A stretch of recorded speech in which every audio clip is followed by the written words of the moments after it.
আজকে আমি এমন একটা সময়ে এখানে এসেছি যে আমার সামনে যেই বাচ্চাটাকে দেখতে পাচ্ছেন, ও আজকে কোরআনের হাফেজ হবে যতটুকু জেনেছি। তো তার সাথে একটু কথা বলবো। কি নাম তোমার? মোহাম্মদ আব্দুল্লাহ। আব্দুল্লাহ। কত বছর যাবত আছো এখানে? মানে 2 বছর। 2 বছর যাবে? জি। মানে আজকে তোমার কি কি কোন দিন আজকে? আজকে আমি আর কি হেফজ শেষ করবো, হাফিজ হব। মানে আজকে আপনি হাফেজ হয়ে যাবেন? জি। আচ্ছা, পুরা কোরআন মুখস্থ হয়ে গেছে না? জি। আপনি কি খতম তারাবি পড়ান? জি। এখানে কি পড়াচ্ছেন? জি না, বাহিরে। বাইরে খতম তারাবি। আপনারা দেখতে পাচ্ছেন যে এই ছোট্ট বাচ্চাটা ইতিমধ্যে খতম তারাবি পড়াচ্ছে, এবং আর অল্প কিছু বাকি আছে সম্ভবত, যে তিনি সম্পূর্ণ কোরআনের হাফেজ হয়ে যাবে। এবং সেই সময়টার স্মৃতি আমরা থাকবো, আমরা সাক্ষী হিসাবে থাকবো। আমরা শুনতে চাই আপনার কাছে, এবং আপনারা যদি একটু সহযোগিতা করতেন, যেটা করা দরকার আপনার। الله من الشيطان الرجيم.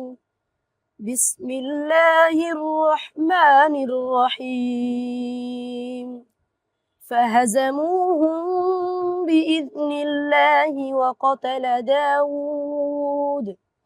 وقتل داود جالوت وآتاه الله الملك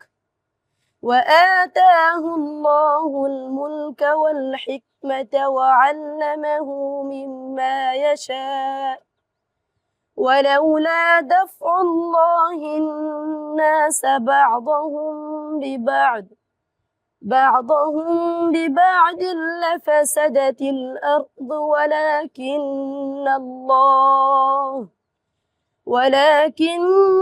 الله ذو فضل على العالمين. تلك آيات الله نتلوها عليك بالحق وإنك لمن المرسلين. صدق الله العظيم. আজকে আমাদের কিসের দিন? খুশির দিন, ঠিক না? আমাদের মাঝে তোমাদের এক ভাই কোরআনের হাফেজ হলেন, ঠিক কি না? ইতিমধ্যে তোমাদের মাঝে তেলাওয়াত করে শোনায় তিনি স্বয়ং সম্পূর্ণ হলেন। আচ্ছা, এই মাত্র আপনি কোরআনের হাফেজ হলেন এখান থেকে, জি। কেমন লাগছে? অনেক ভালো। আচ্ছা, যদি আপনার বাবা এবং মা পাশে থাকতেন এই মুহূর্তে, কেমন হতো বিষয়টা? যে অনেক ভালো হতো যদি বাবা মা কাছে থাকতো। আমার বাবা মা কি করে? চা বিক্রি করে। চা বিক্রি করে? জি। আচ্ছা, ওনার স্বপ্ন ছিল যে আপনি হাফেজ হবেন, জি। এখন এই জায়গা থেকে আপনি হাফেজ হলেন। জি। আচ্ছা, বাবা মার জন্য কি চান?